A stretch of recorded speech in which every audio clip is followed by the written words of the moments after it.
आज माननीय प्रधानमंत्री जी से मैंने भेंट की। उनकी ऊर्जा हमारी प्रेरणा है और उनके आइडियाज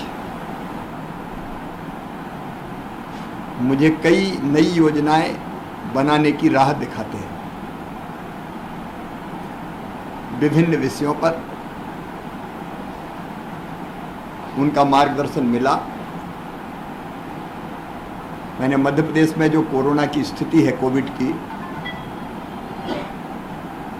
उसकी जानकारी दी। मध्य प्रदेश में कोविड नियंत्रित है। 8, 10, 12 पॉजिटिव केस आते हैं, एक्टिव केस केवल 127 है। टीकाकरण मध्य प्रदेश में 88% से ज़्यादा हो गया है फर्स्ट डोज का, सेकंड का 27% है। लगातार हमारा काम चल रहा है। फिर बारिश की स्थिति के बारे में भी बरसात की चर्चा हुई। कुछ इलाके ऐसे जहां अतिवृष्टि हुई, लेकिन नर्मदा जी के कैचमेंट एरिया में बारिश कम है, तो उसकी भी मैंने उनको जानकारी दी। इंदिरा सरोवर जैसे बांध हमारे अभी खाली हैं। खाद की स्थिति के बारे में चर्चा हुई, क्योंकि पानी इतना गिर गया कि फसलें ठीक है। मध्य प्रदेश में हमने एक योजना बनाई सीएम राइज स्कूल की, गुणवत्तापूर्ण शिक्षा देने के लिए। मध्य प्रदेश में 25-30 किलोमीटर के केंद्र पर हम एक विद्यालय खोल रहे हैं। सीएम राइज स्कूल चर्चा में से नाम निकला था। आसपास के 20, 25, 30 किलोमीटर के दूर के जो बच्चे हैं, वो बसों से उस स्कूल में पढ़ने आएंगे,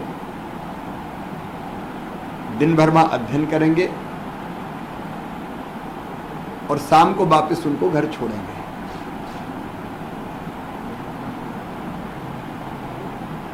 गुणवत्तापूर्ण शिक्षा के लिए शिक्षकों का चयन वर्तमान शिक्षकों में से ही किया जाएगा, इंटरव्यू लेकर। गणित के, अंग्रेजी के, साइंस के टीचर्स की ठीक उपलब्धता, प्लेग्राउंड, लाइब्रेरी, लैब, सबका इंतजाम। इस शिक्षा की गुणवत्ता को ठीक करने के लिए हमारा प्रयोग है। उसके बारे में मैंने उनको पूरी जानकारी दी। इस साल 350 स्कूल हम खोल रहे हैं और उन्होंने एप्रिशिएट करते हुए मुझे कहा कि इसको ठीक ढंग से लागू होना चाहिए, एक नया प्रयोग ये हो सकता है। मध्य प्रदेश में हमने योजनाओं के क्रियान्वयन के लिए दीनदयाल समितियां बनाई हैं, पंचायत स्तर पर भी, जो योजनाओं की मॉनिटरिंग भी करेंगी, सबको ठीक लाभ मिल जाए इसकी भी चिंता करेंगी। उसकी जानकारी भी माननीय प्रधानमंत्री जी को दी। अभी केंद्रीय गृह मंत्री माननीय अमित शाह जी की उपस्थिति में जबलपुर में रघुनाथ साह, शंकर साह जी के बलिदान दिवस पर, जो अमर क्रांतिकारी हैं, हमने जनजाति कल्याण के लिए एक योजना घोषित की। उसके बारे में मैंने विस्तार से माननीय प्रधानमंत्री जी को जानकारी दी। एक और विषय है जिस पर हमारी चर्चा हुई, जो सरप्लस प्रोडक्शन है कुछ फसलों का और कुछ की कमी है। हमको दाल चाहिए, हमको ऑयल सीड्स चाहिए, उस पर भी मध्य प्रदेश कैसे बेहतर काम कर सकता है। मध्य प्रदेश मॉडल बने कि जिन चीज़ों की ज़रूरत है उनको हम उत्पादित करें, क्योंकि हमको इंपोर्ट करना पड़ता है कई चीज़ें। और एक्सपोर्ट की संभावनाएं वाली चीज़ कैसी, जैसे मध्य प्रदेश के चिनौर चावल को अब जीआई टैग मिल गया। बासमती मध्य प्रदेश की पहचान है, लेकिन बाकी ज़्यादा उत्पादन वाले वैरायटीज के कारण ये पीछे चले गए। हम कैसे इनको स्थापित करके एक्सपोर्ट क्वालिटी का उत्पादन कर पाए। फिर एक और मुझे उन्होंने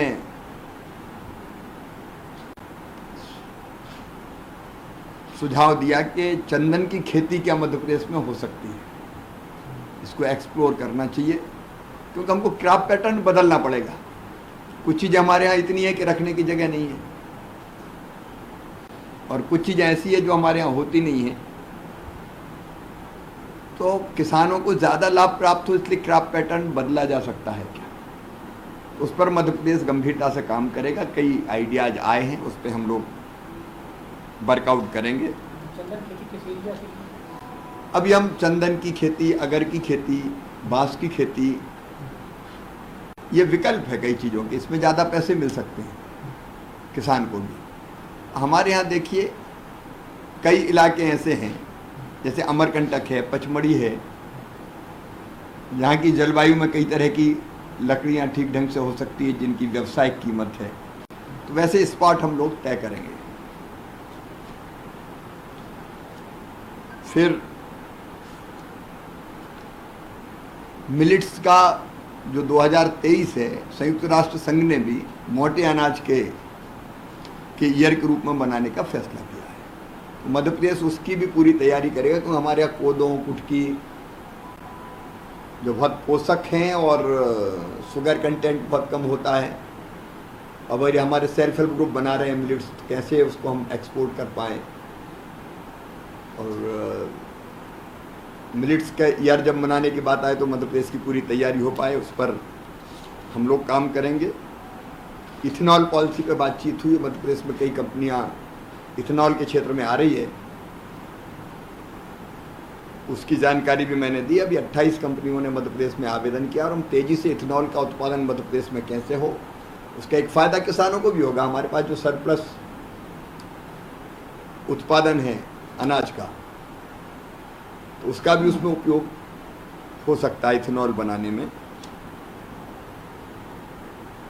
एक मैंने आग्रह किया कि मध्य प्रदेश जैसे राज्य जहाँ वन भूमि बड़ी संख्या में है, 1/3 इलाका फॉरेस्ट लैंड है, लेकिन जब हम कोई निर्माण का, विकास का काम करते हैं और वन भूमि लेते हैं तो उससे दुगनी रेवेन्यू लैंड देनी पड़ती है। मैंने आग्रह किया कि रेवेन्यू लैंड के बजाय अगर बिगड़े वनों पे दुगने के बजाय तिगने वन लगाने की जवाबदारी दे दें, तो अभी डिग्रेडेड फॉरेस्ट में एक भी पेड़ नहीं है, तो उनमें वन लग जाएंगे, और हमारे पास रेवेन्यू लैंड उतनी मिलती नहीं है। कई कामों के लिए रेवेन्यू लैंड की ज़रूरत है, विकास के कामों के लिए। फिर हम सोलर की तरफ तेज़ी से जा रहे हैं, तो उसके लिए भी रेवेन्यू लैंड चाहिए। फिर जो आयुष्मान भारत योजना, उसके क्रियान्वयन पर भी चर्चा हुई, और डिजिटल जो हेल्थ मिशन की घोषणा प्रधानमंत्री जी ने की है, उसको मध्य प्रदेश आइडियली इम्प्लीमेंट करेगा। एक विषय और, मंत्रियों की कैपेसिटी बिल्डिंग, ओएसडी उनकी कैपेसिटी बिल्डिंग, स्टाफ की कैपेसिटी बिल्डिंग, ये काम लगातार चलते रहना चाहिए। हमने मध्य प्रदेश में भी फैसला किया है, जो कर्मयोगी मूवमेंट वो यहाँ चला रहे हैं, यहाँ भी स्किल डेवलप, यहाँ भी कैपेसिटी बिल्डिंग का काम चल रहा है, तो मध्य प्रदेश उसको भी वर्कआउट करेगा। सिकल सेल एनीमिया एक बीमारी ऐसी है जिसमें जो विशेषकर ट्राइबल भाई बहनों को ज़्यादा तंग करती है, उसके उपचार के बारे में भी कुछ प्रयोग हुए, उन पर बातचीत हुई। ऐसे